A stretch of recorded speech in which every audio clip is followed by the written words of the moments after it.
I got the insurance and everything squared away, and my insurance policy was effective since 2 days ago. So I'm not sure what's going on, but I only got the dozer for this week. So I started on the whole clearing the new property, and I got maybe I would say about 30 acres of it's pretty cleaned up. About 25 acres of it's pretty cleaned up. I got an extra day on the dozer because it rained and that hydraulic line blew up. So I got an extra day on the dozer. And if I run over the time at all, then I have to pay for the extra hours. But I don't have to pay the daily fee for having the dozer.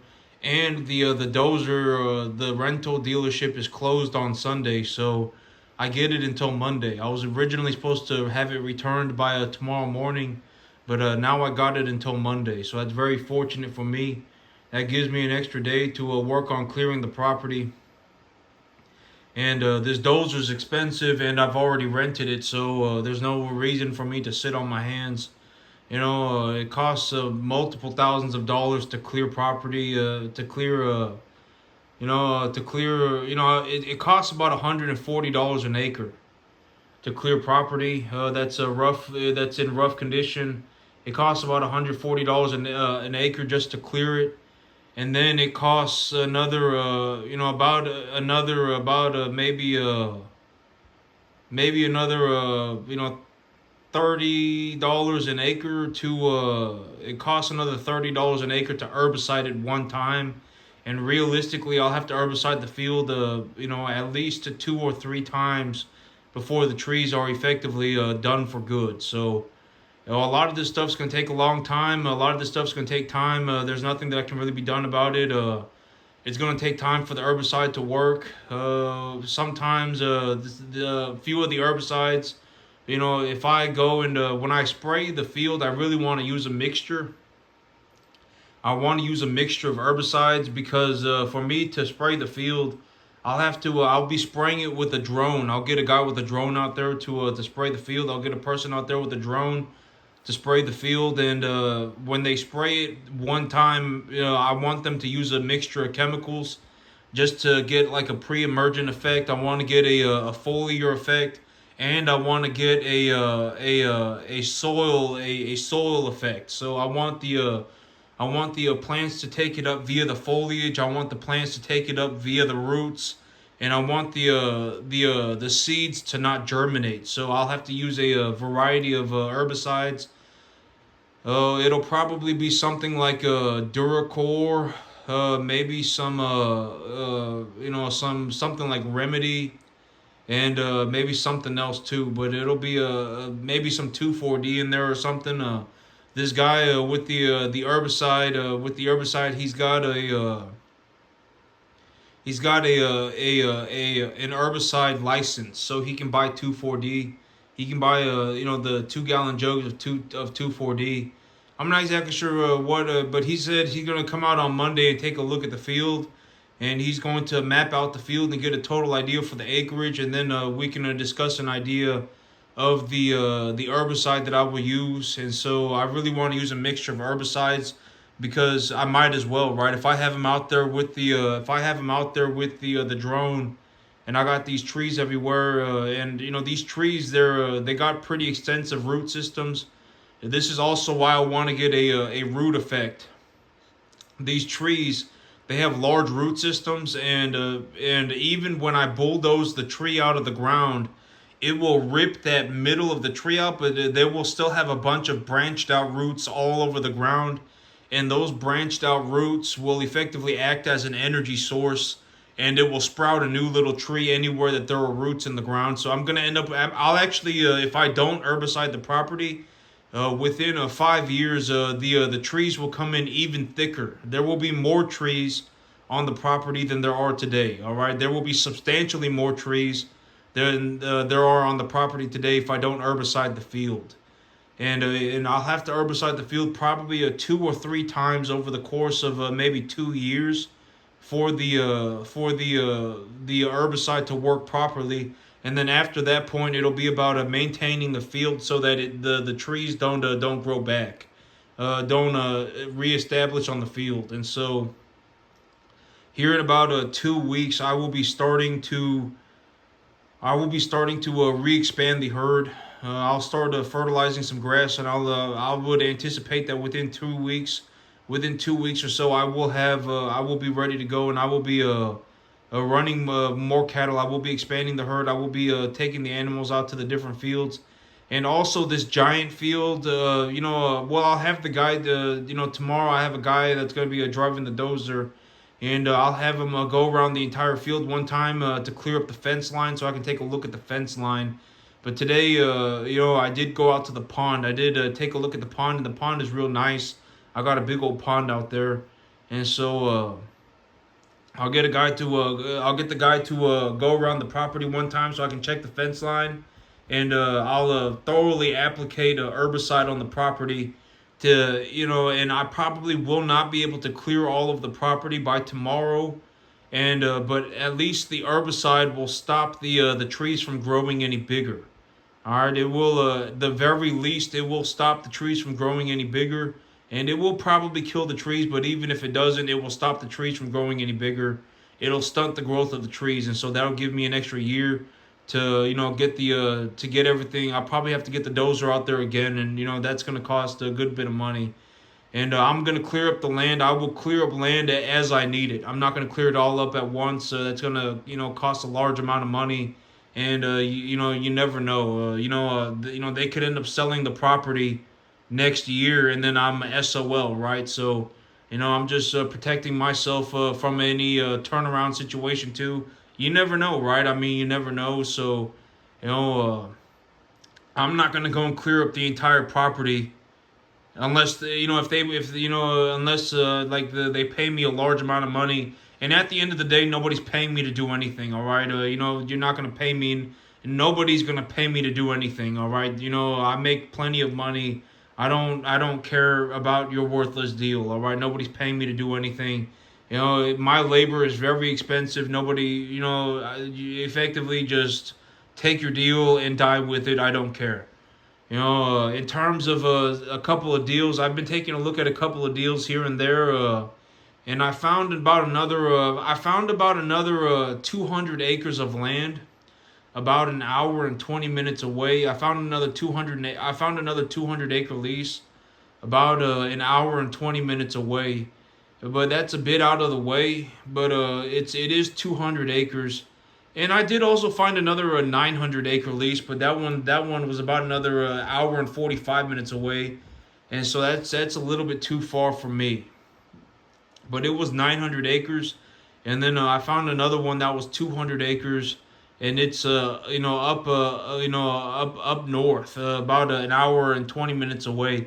And so this whole thing about my situation, I am looking for more land. I would reasonably anticipate that I expand enough to grow the business within about it won't even take me maybe 9 months to really start growing the business, exponentially growing the business.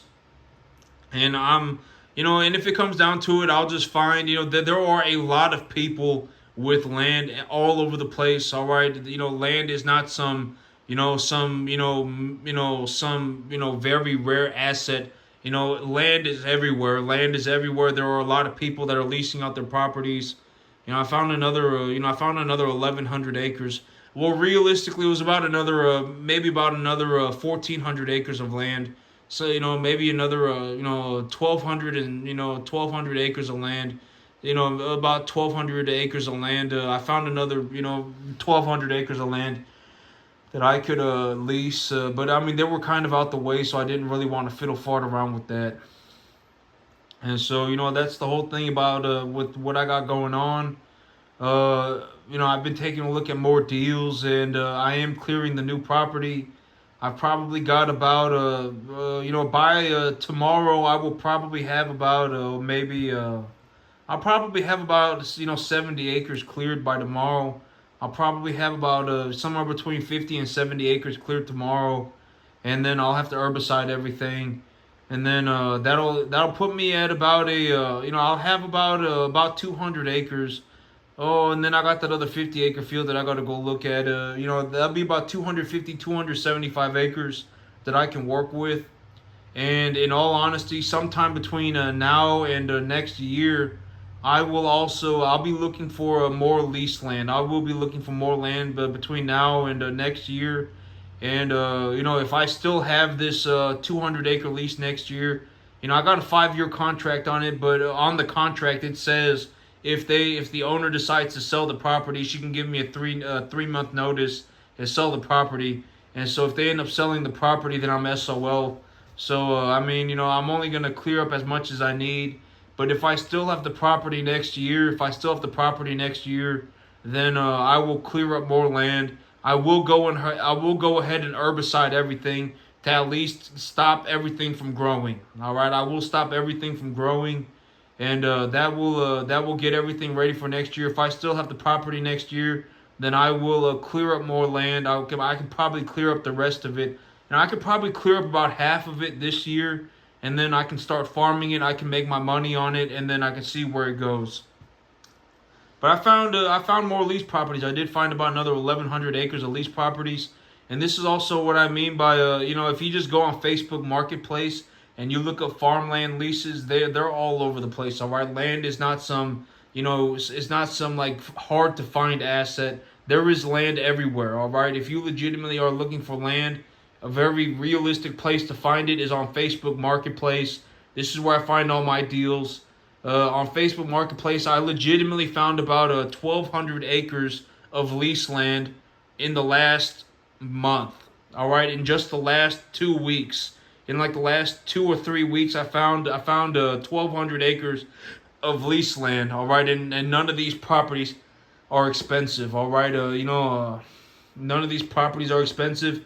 A lot of people charge like $10 an acre. All right, so 900 acres at $10 an acre a year, it's $9,000 a year for the lease. All right, it's not some extraordinary amount of money. It's not some extreme amount of money. All right, a lot of this stuff, does not cost much money. But at the end of the day, it is what it is. Farming is very difficult work. All right, farming is very difficult work. It's not some easy job. As far as I know, I'm the only one that really even does anything like this. I'm the only one. It is a very difficult job. It's not some simple thing, and the work is very complicated. It's not. The thing about farming is that it just takes a long time. And I've said that the whole thing about this is that a very realistic way to look at this is that I'm not here to discourage anybody. If you legitimately want to go and learn how to be a farmer, go and learn how to be a farmer. If you get to the 10% mark, you need to understand that if you get to the 10% mark, you don't need to worry about money anymore. All right, at the 10% mark, granted that you're not an idiot, at least the money that you're putting into farming is coming back to you. At least you're not having to come out of pocket. At least you're not having to pay out of pocket to pay for your farm, okay? And at least your farm is paying for itself. All right, and if your farm is paying for itself, you can practice for free. You can practice for free. You don't have to worry about what it costs. It doesn't matter what it costs. It costs nothing. All right, and at the end of the day, you're legitimately learning a very valuable skill. All right, farming is one of those things that it's a very valuable skill. Every society needs a farmer. If we don't have farmers, the world is going to starve. And in terms of a legitimate sense of this, the American farmer produces the most exports for farming, legitimately the most exports of food products than any other country on the entire planet. And America only has a population of like 330 million people or something like that. 335 million people, and this country, America, produces more food for export than any other country on the entire planet. All right, if America stopped farming, the world would starve. All right, the world would starve. Have fun with that. All right, the world needs farmers. Okay, the world needs farmers. And a lot of this stuff does not cost a lot of money. That's a very big benefit. The big benefit of farming is that a lot of this stuff costs practically nothing. Granted that renting out heavy equipment and then paying somebody to drive it to clear land costs substantial amounts of money. But in terms of like once the land is ready to go, just farming doesn't cost a lot of money. Okay, it doesn't cost a lot of money. Farming does not, and in all honesty, it costs me nothing. Farming makes me money. It doesn't cost me anything. It doesn't cost me anything.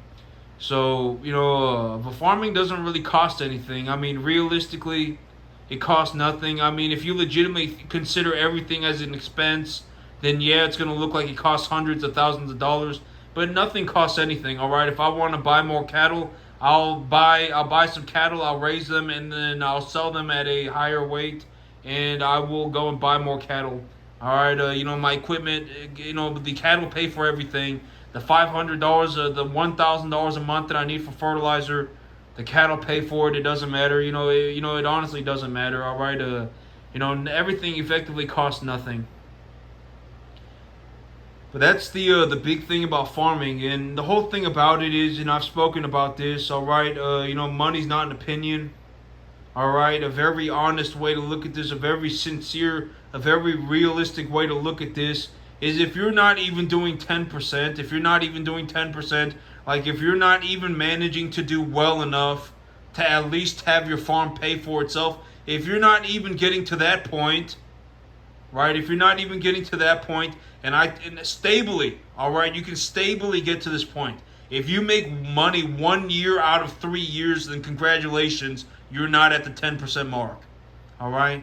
If you lose money 3 out of 10 years, then you're not at the 10% mark. It doesn't matter what your excuse is. Oh my God, the price of corn went down for 3 years in a row, and machinery costs went up, and interest rates are high. Nobody cares. All right? I mean, you should have taken a look at the, like my whole situation. And I should have, would have, could have. All right. I'm just gonna say that in terms of like my situation, right? I'm taking a look at my business. I'm taking a look at the future outlook of my business. I'm taking a look at the commodity markets, and I have reasonably anticipated that cattle prices will probably go down over the next 3 years. But how will I, counteract that?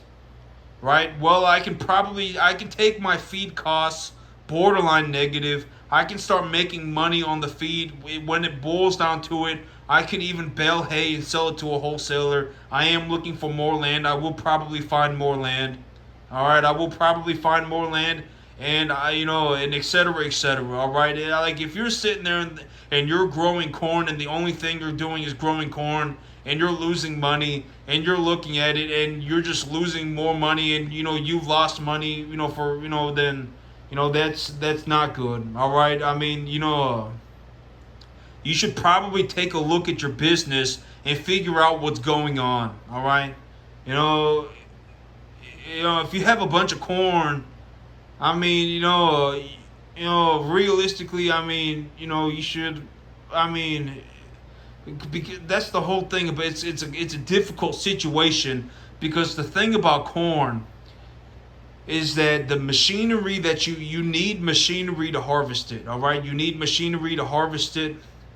But I mean, if you saw this, if you saw that your corn was gonna start losing money, then it would have been a good time to start trying to figure out something to do in the cattle business. If because the corn market and the cattle market are effectively on a counterbalance. That's just how the business works out. Okay, almost all the time the corn market and the cattle market are on a counterbalance. If your corn prices are going down, you can just kind of anticipate that cattle prices are going to be going up.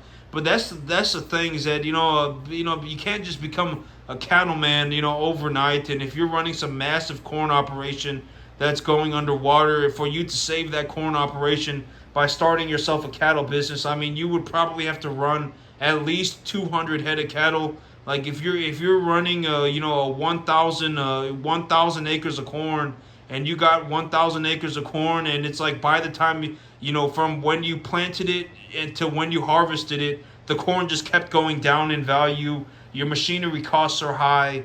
Your interest rates are high, and you're sitting there and you're looking at this corn and you're losing money on this corn. For you to save a 1,000 acre corn operation, from going completely underwater financially, you'll probably have to run, 200 cattle or something like that at a time, effectively by yourself with zero employees. All right. And how many people do you know that can do that? Me, I could do that. All right. But, I also, I don't, this is also why I don't like fiddle farting around with corn. All right. Corn, when it does good, I guess it does a little okay. I guess you make a little bit of money here and there, but machinery costs are high right now. Interest rates are high. The price of corn just keeps going down. I would anticipate that over the next 3 years, the market does do a little bit better. The corn market does improve. But realistically, to save a corn operation, like that, I mean, you're effectively going to have to look into running about 200 head of cattle, 250 head of cattle with zero employees, all by yourself. And how many people it's like do you know that could do that, realistically do that and make a profit while doing it? Not very many. All right, not very many. In terms of like something like this, I don't really know any other. I may I'll run about 200 maybe about 200 head of cattle this year. My goal for next year is 1,000, and my goal for next year is 1,000. And you got to do it with minimal equipment. It's a rough situation. The corn market right now is in a very rough situation. All right, the corn market is in a very rough situation. I'm not here to kick anybody while you're down.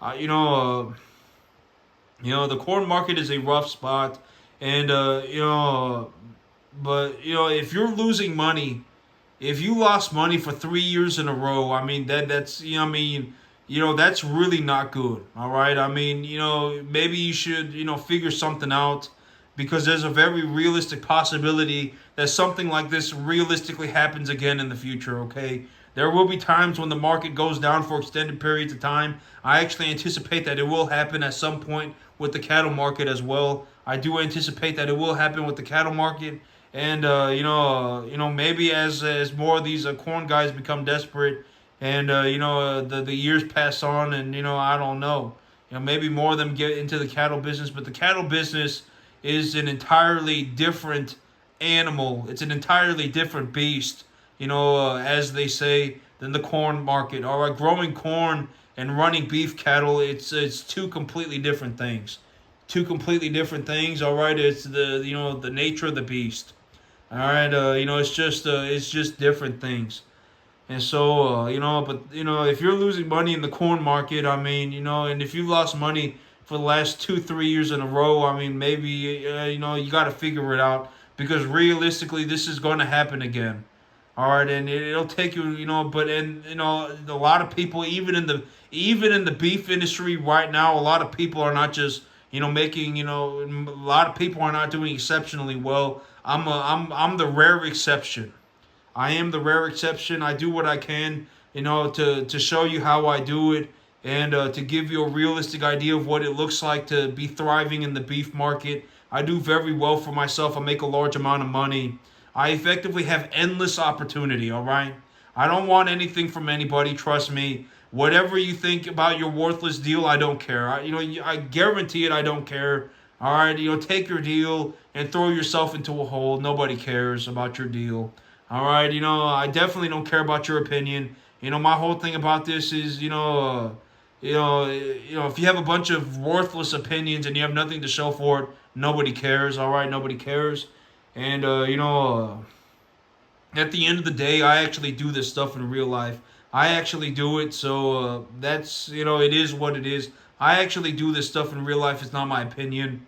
All right, and I do very well for myself. That's also very important. All right, like imagine being in a room and you were just taking a look at that room and you said, how many people in here, how many people in here are gonna make, over a $500,000 this year, liquid. How many people? Like if you were in a room full of people and it was like, how many of you are going to net positive $500,000 liquid this year? It wouldn't be a lot of people, all right? It wouldn't be a lot of people. It'd be very few people. It wouldn't be that many people, all right? And if you, the whole thing about money is that money's not an opinion. And if you go and you find a rich person and see what they, figure out what they know, all right? Just because they're well-to-do financially does not make them a bad person. Like me, I made my peace with God about it. I don't ask people about their worthless opinions. I don't care about worthless opinions. They don't do. What are you gonna do with your opinion, right? You're gonna go to the bank. I mean, what are you gonna do with your opinion, right? It doesn't matter. Nobody cares. All right, die poor, have fun. All right, it's not worth anything, and but money is what it is. It just is what it is. And so, in terms of money, I effectively do better than anybody on the entire planet doing anything. All right, you could be a doctor, and I probably make more money than you. You could be a lawyer. I make more money than you. You could be whatever, and I probably make more. You could be an engineer. I probably make more money than you. And when I say I make more money, it's not even. It's like massively more money. Simply because when you think about it, like if you are in a situation where you are using every dollar that you make, right? If you're using every dollar that you make, then you're not making anything, all right? In fact, if you're losing money on a yearly basis, then it doesn't matter how much money you make, because you can make $10 million dollars and you could spend $15 million dollars, and now you're negative $5 million dollars. That's how much money you've made, right? You've made negative $5 million dollars. But if I make 500,000, realistically, I invest another 500,000. Like I take my 500,000 and I take a loan against it. All right, because if I invest my 500 grand and my 500 grand, I am able to systematically increase the value of my asset from 500 grand to 600 grand. And I take a look at it and I say, well, I would reasonably anticipate that my assets will continue to appreciate over a long period of time. And you know what? I'm not going to dump all of my money into this thing at the same time. But my 500 grand is now worth whatever, 700 grand, right? My 500 grand is now worth 700 grand, and I would realistically anticipate that I am realizing 15% of my, I am liquidating 10% or whatever, 10% of my 15% of my assets every month. And when I liquidate the 15%, that 15% will actually have doubled from the money that I initially invested. And so, I don't want to, go out and directly leverage $500,000 right now. But what I will do is I will systematically leverage against the money that I make so that I can take some leverage against my balance sheet. And over a long period of time, if I do that for the next 6 months, it will effectively put me in a situation where I'm leveraged for about 70% of my balance sheet, right? That's just a fancy way of saying, if I sell 5 animals, if I have 10 animals, that's a fancy way of saying let's just shrink the numbers down. If I have 10 animals, or let's say I have let's make the numbers easy. Let's say I have 60 animals and I'm selling 10 animals every month, and these 60 animals, they entirely belong to me. Now, I don't have any leverage on them. So I sell my 10 animals, and when I sell these 10 animals, the 10 animals that I sold, I've actually more than doubled my money. I've already said if I sell them at about 800, 900, I make about 2.2 times my money. So I make 2.2 times my money, and I take a look at this situation and I say, well, I sold 10 animals and I made enough money to let's just say buy 20. So I have enough money to buy 20. All right, I've sold 10, I have enough money to buy 20, and I still have 50 animals at home. So let me take the money and the money that I make, and let me leverage against that. So when I sell my 10, instead of buying 20, I will buy 30. So I will have 70 animals. I will have 70 animals worth of equity, and then I will also have another 10 animals that I will owe the bank. All right, and I can gauge the amount of leverage that I have on my balance sheet by leveraging more or less as I go, and I will determine how much leverage I need to take as I move along, right? I will assess the situation as I move through the situation. There's no way to tell exactly what's going to happen all the time. As I move through the situation, I will keep track of what is going on, okay? And then I will, I will, go accordingly, all right? And things are effectively, they need to be simple enough, they need to be thorough enough to where they are not incorrect, and things also need to be simple enough to where I can keep track of them as I go along. Oh, I sold 10 animals today. These 10 animals hit the scale at about 850. These 10 animals hit the scale at about 800. I still have 50 animals at home. Those 50 animals have all been staggered out. I'll probably have another 10 animals ready for sale next month, etc., etc. They have all gone up in value. I don't have any leverage against my 50 animals. So when I sell my 10 animals, I will take a loan. I will take a loan against my earnings. I can even take a loan for the total sum if I have to.